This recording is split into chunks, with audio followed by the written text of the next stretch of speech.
Hello, and welcome back to part 2 of our list of other movies we're talking about every year. So we did disappointing movies and worst of the year. Yeah, let's talk about some that surprised us that were way better than we thought they'd be.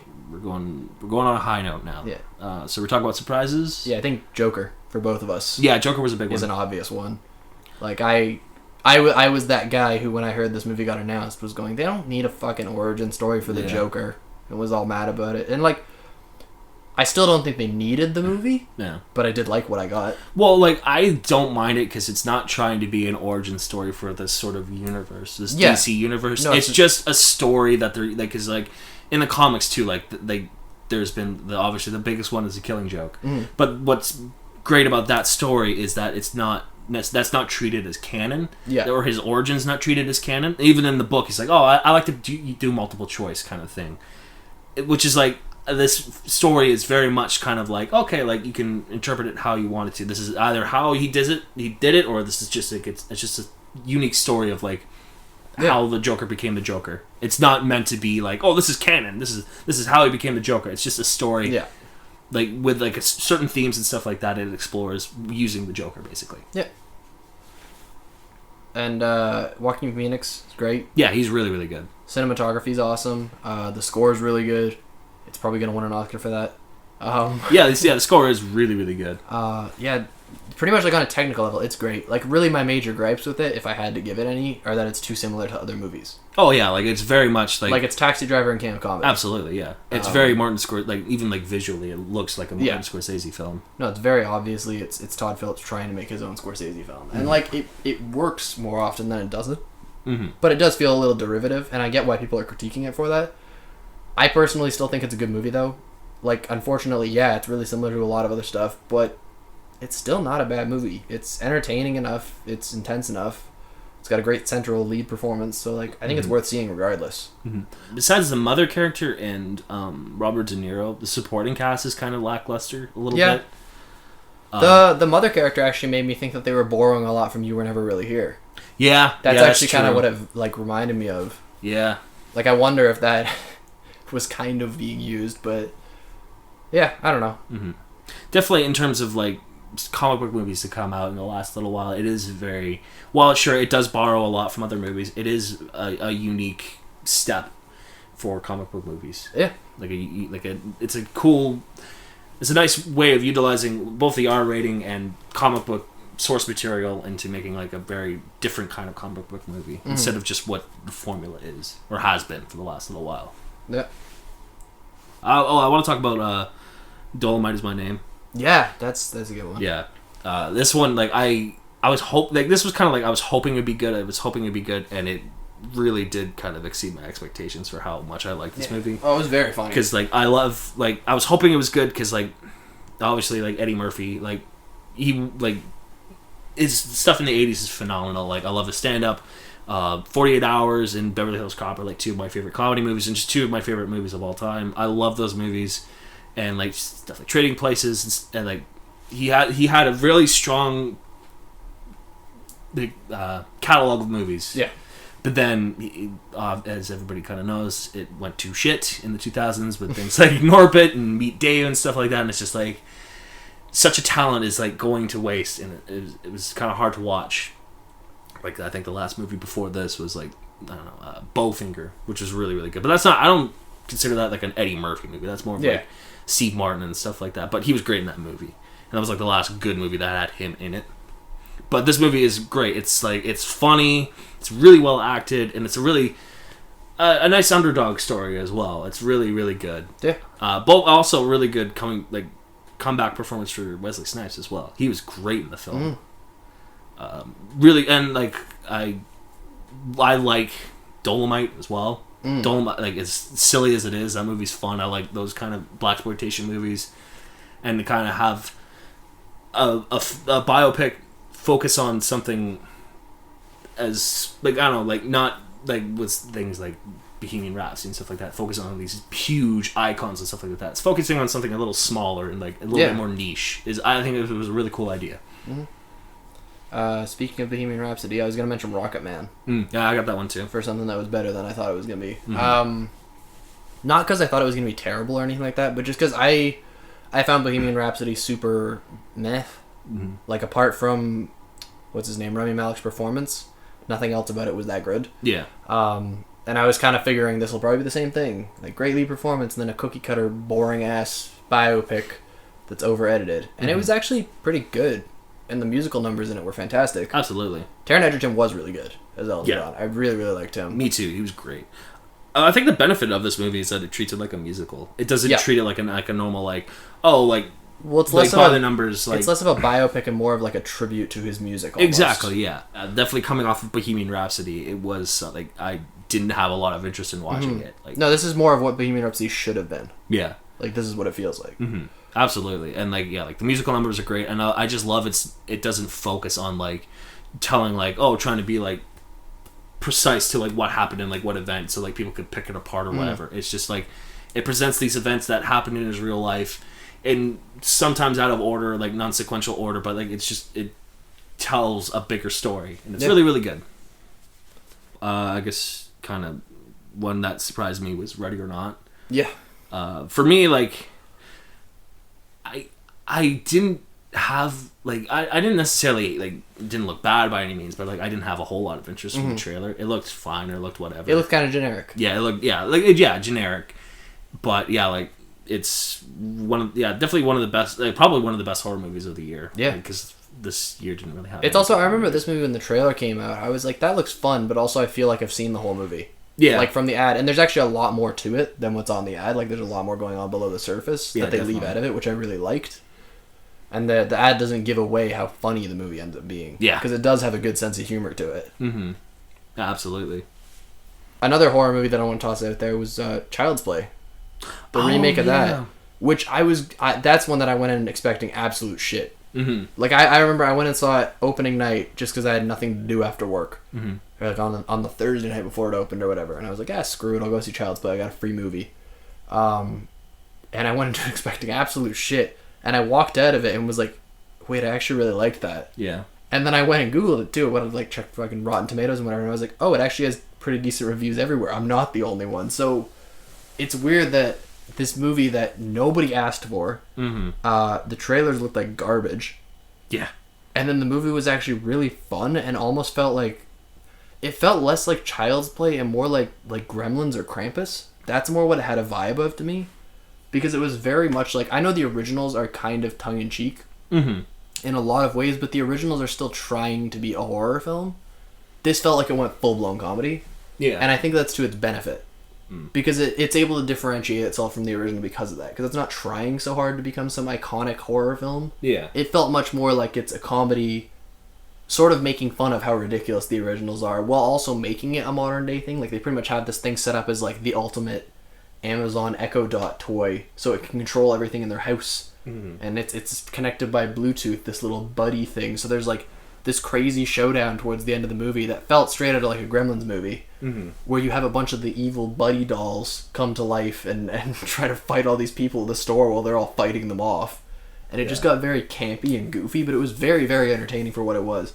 Also surprisingly brutal. Like, some of the violence in it was pretty crazy. Yeah, but I've seen some of the kill scenes. Really entertaining movie. Yeah. I really liked it. And Aubrey Plaza was great in it too. She's always good. But that's all I got for surprises. Do you have any other ones? Yeah, I could toss like two more out there probably. Alita: Battle Angel.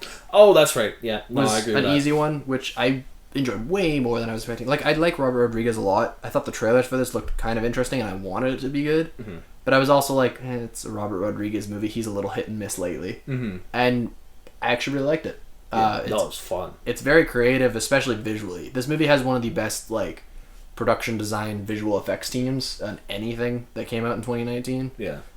Like, there's a huge amount of creativity on display with that, and even just like the design of Alita herself is beautiful. It's great. It's really well done. They did that so well, and like some of the acting, some of the dialogue's a little corny, but for the most part, it's very, very entertaining. It does its job. It's not a super deep, like, emotional movie or anything like that, but it is a very entertaining, very visually interesting action film. Yeah, like, and like, yeah, I wouldn't do it with no expectations at all. Like, I didn't expect like much, but like and I do agree. Like, I like Robert Rodriguez, but he is very, very hit or miss. Oh yeah. And like this one really delivered. Like it was a really good action movie, really good story. Like, and Alita's character is really, really good, and really someone you can like feel for. And also like it's brutal as well. Like, like it's, was really people surprised. Get like limbs chopped off and stuff. They get cut up and chopped up, and it's like, oh my god! Like it's surprising how brutal it gets for like a PG-13 movie, which I loved though. That was just great, and it was fun to watch. Like this, because in terms of Robert Rodriguez as well, it's a pretty like higher budget movie for him. Oh yeah, and like in terms of like his which is unfortunate that it tanked. Yeah, and didn't like do too good. What was it? It's still kind of funny to see like touches of like little staples of him. Like Jeff Fahey shows up as one of like was the guy with the dogs and stuff like that. So that was kind of funny to see, and just like things like that. It was really, really cool. And then the last one that I want to toss out there for a surprise that didn't suck was The Kid Who Would Be King, which came out all the way back in January. Oh yeah, which was the King Arthur one with a bunch of children. Mm-hmm. The kid who finds the sword in the stone. Which, honestly, when I saw the ads for it, I was like, this looks like a dumb kid's movie. It looked really bad from the trailers. And then it started getting really good reviews, and I was like, maybe it's actually good. And I didn't realize it was directed by the same guy who made Attack the Block. But it's written and directed by him. And honestly, it does kind of have that vibe. Like, the dude knows how to write dialogue for younger people. Okay. And it very much feels the same way. Like, obviously without the swearing and stuff, because it's a kid's movie. Yeah. But this was just like a really, really fun, as far as like a family movie goes, this was one of the more fun ones that I saw last year. And it's weird that a movie that came out in January was that memorable, because usually January is just an absolute dumping ground. Oh god, yeah. But I really enjoyed that movie for what it was. It's not anything incredible I'm going to be telling everyone I know to go see, but it's one of those movies where if I ever see it's on Netflix or whatever, I'll probably watch it again, because it was an entertaining enough film, and I do not regret seeing it at all. It was really fun, considering I expected nothing out of it. Yeah. Yeah, I remember watching the trailers, and it was very just kind of... It looked very generic and kind of bland and boring. Yeah. But yeah, like I remember, like you talking about it and also like seeing reviews for it, and I still haven't seen it, but like I would be interested in watching it. Yeah, it's definitely a fun watch. Mm-hmm. So that's it for surprises for you. Okay, we can talk about like documentaries or something. Sure, I have a quick one. I'm just going to talk about. What We Left Behind, which is this documentary based on Star Trek Deep Space Nine. I'm just going to go through it quick. I'm not going to bog down people with Star Trek Deep Space Nine talk. I'll just say, overall, it was a pretty good, solid documentary. It was the big thing with this. It was crowdfunded. Okay. And a lot of the funds too, because I think they did. If I'm kind of just going off of memory here, but I think they did separate separate crowdfund for restoring the original show and converting it into HD. Mm-hmm. So like I saw this in theaters. I was literally the only person in the theater watching it, because I think it came out when I saw it. It came out the same weekend as John Wick Chapter 3. Okay. So everybody was like going to see that, and I'm the only one going to see this Star Trek documentary. But watching it on the big screen, it looked great. Like nice. A lot of like the space fights and stuff like that, and all the footage. Like there was a couple bits where they couldn't convert it into HD, and it kind of showed when they made it, because its usual TV is like 4:3. Yeah, and they try to expand it to fit the screen. They stretch it out, and it some of that there's like a couple bits where you could see that, and it didn't look really good, but most of it was converted to HD, and it looked great. It looked really, really good, and yeah, just like the whole most of this like it was really well structured for the most part in terms of like how the show was made and stuff like that, and all the cast and stuff like that. And one of the best parts of it too was like they it's the main writer is the one who's kind of in charge of the documentary and stuff like that. So what he does is assembles like the old writing crew from Deep Space Nine, and makes like a hypothetical pilot for the new season of Deep Space Nine. After like over, I guess it would have been 20 years since the show was completed, they made a new, like if they came back to that, revisited this universe like 20 years later. And that was really cool. That was spread out throughout the documentary. Nice. And it was just like, it was really cool because like with these writers coming together and making like a new episode, it did feel like Star Trek again, which is really, really cool. And that's all I'm going to say about it. Yeah, I think you mentioning the restored footage thing, one of the coolest things that I saw all year was Apollo 11. Oh, okay. Which was they restored like a whole bunch of footage from the original moon landing, and they put it into theaters. And it's not a talking heads documentary, with like interviews and stuff like that, it's literally just all the footage stitched together in the order it happened. So it's an observational documentary almost. Mm-hmm. But it is like edited, and it's very like entertaining to watch. I remember I saw it with my dad in theaters, and he loved it. Yeah. Both of us were really impressed by like how much they were able to recover in terms of that kind of footage. Like obviously some of the stuff that's actually on the moon, it was shot with like a 1 frame per second camera. They can't really restore that. Wow. Like there's no way for them to do that. So that's still the same. But some of the actual landing footage, like shot from their craft and like stuff leading up to that, like the news footage from, you know, the what was it, 60s? Yeah. And they did that. It's all in like 1080, like widescreen and shit now. And they've That's recovered cool. so much of it. It's so impressive to look at. It's one of those movies that, like, if you got a chance to see it in theaters, it was so worth it.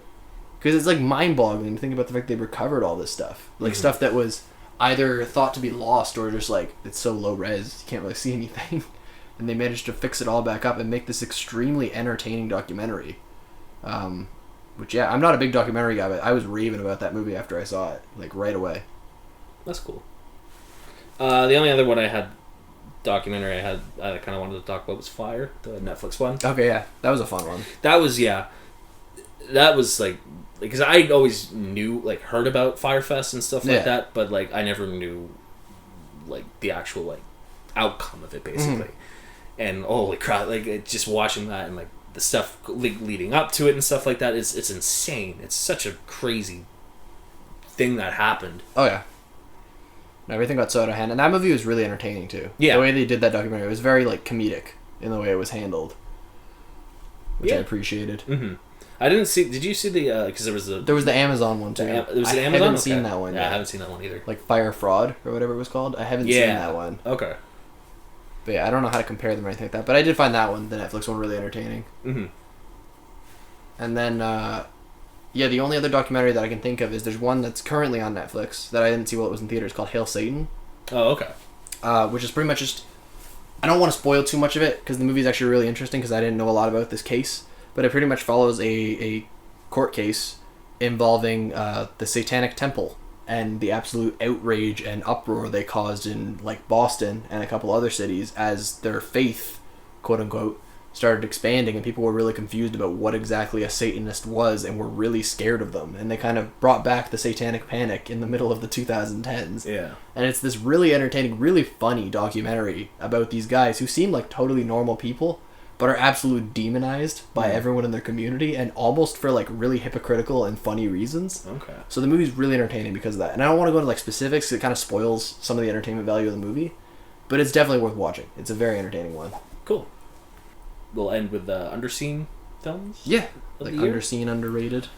Okay. I guess I'll get this out of the way too. I said it on the top 10 list, but Booksmart. Yeah, I think that's did not make enough money. Definitely, yeah, and definitely like probably as much as I love Jojo Rabbit, I think Booksmart was more outright funny. I think really, really good comedy, really good cast, really well directed, really good directorial debut. Nice kind of homage to high school like comedies before, and also a nice kind of twist on them as well. Yeah, really good. Go watch. I would throw Crawl into this category, the Alexander Aja movie, who made Piranha 3D, which is another movie that I think is super underrated. But this was like the most ridiculous concept because it was about a Florida hurricane that washes a bunch of alligators into somebody's basement, and they end up trapped in their basement full of alligators and water as the water level slowly rising. And if they don't get out of the basement in time, they're going to drown or get eaten by crocodiles or alligators or whatever. Mm-hmm. And it's dumb, but at the same time, while you're watching it, it's so intense. Like, the way this movie's edited and the sound design and stuff like that, it's genuinely tense. And these characters actually get their asses kicked. Like, they are not invincible. In a lot of these horror movies, it's like, someone will go through this with nothing happening. These dudes get, like, they're covered in scars and dirt and everything by the end of it, and they're both bleeding everywhere, and like they do not get out like scuff free. It's one of those ones, but that's what I loved about it. Like you actually feel danger because they're actually getting hurt. And also the movie on top of that is just super entertaining, and it also knows when to be tongue-in-cheek. Like, it's just tongue-in-cheek enough where it's not comedic, but it's just self-aware enough where you're like, okay, they know this is supposed to be fun. Like, it gets ridiculous enough at points where you're like, that's stupid, but also it kind of works. Yeah. That's cool. I guess I'll throw this one out quick. Fury is a Vietnamese action film we saw earlier in the year. What was it? A mother gets her daughter kidnapped and she goes out for vengeance. And really, really well choreographed action scenes. Yeah. Really, really good. Kind of not as graphic, but it's sort of in the same vein as like the Raid movies and kind of stuff like that.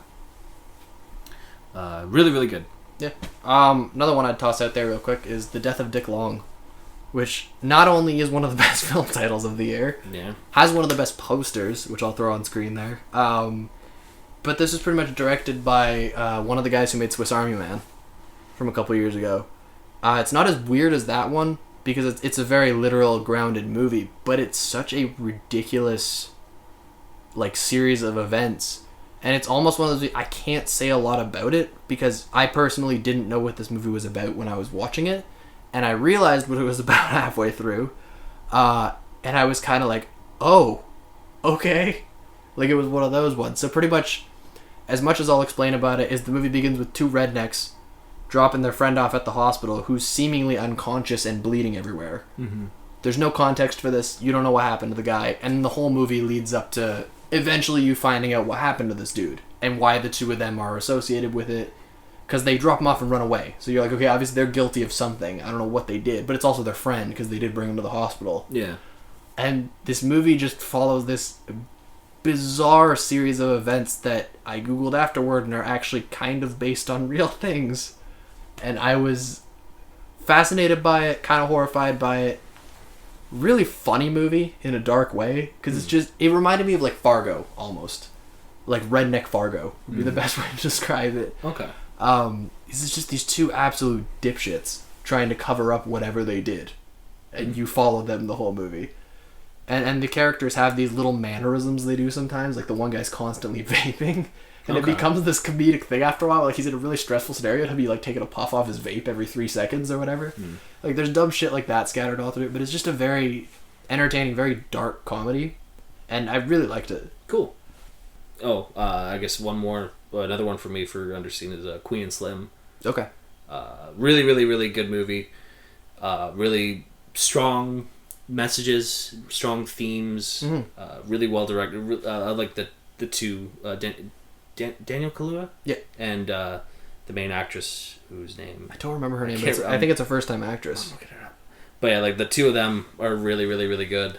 I think this one deserved a little bit more hype and a little bit more talk than it didn't get marketed that heavily. Yeah. Jodie Turner-Smith and okay, that's her name. Yeah. And Flea shows up. That's always cool. Yeah. This is like totally, what's his name? Bokeem Woodbine, isn't it too? He was good. This is totally off topic, but I like Flea as an actor. He shows up every now and then, and he's pretty good. He's pretty good. Fair enough. He was in Boy Erased and stuff like that. Yeah. And for like the little bit he was in this movie, he was good on screen. Yeah. Because his wife was Chloe's Sevigny. Oh, okay, yeah. She's always great too. Yeah. So that's my little tangent about Flea. Nice. And go watch Queen and Slim. Very good movie.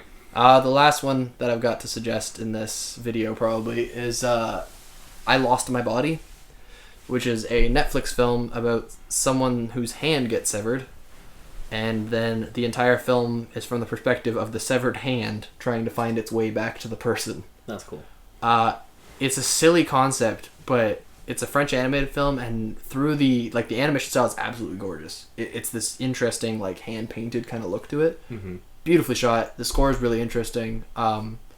It's odd how kind of emotional the movie gets in a weird way, because the whole thing's about a hand.